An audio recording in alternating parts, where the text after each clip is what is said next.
勞動部今召開上屆工資審議會開諮詢會聯席會議，檢視2026年上屆工資調到29500的影響。針對着2027年間的調整，進行着這數據匯報和意見交換。勞動部表示，講調薪對平均薪水有正面的效果，那對這失業率和物價確實無明顯的影響。那講到明年敢有機會調到3萬塊呢？也是要等到9月的正式審議。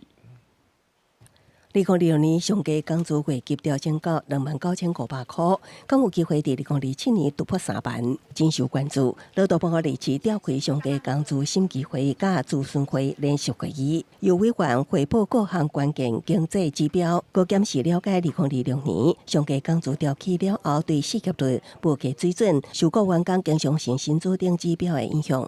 今年1月1號調整最低工資3.18，對於這個經常性薪資的平均薪資是有正面的幫助，正面的影響。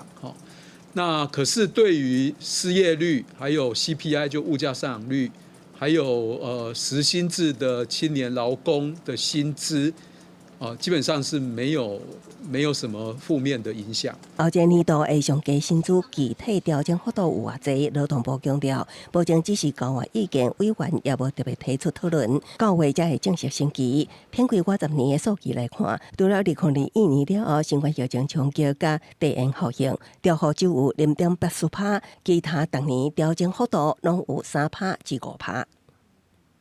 特別是台灣這幾年的這個景氣的這個大好經濟成長，其實成果其實是非常的這個亮眼。它也證明了一件事情，就是長期以來資方團體說調整基本工資或者是調整最低工資會造成失業上升或者是經濟衰退的這樣子的一個狀況，其實從來都沒有發生。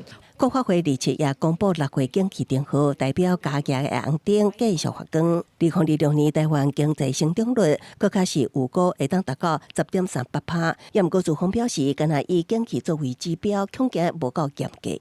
不是所有的產業都是這個成長那麼高的那你說像這些傳產中小微企業還是不是那麼理想。有參與這擺諮詢會聯席會議的代表透露，台灣經濟成長外靠出口，應該統計無同行業的出口產值，放入經濟成長率數據做細部分析。記者綜合報道。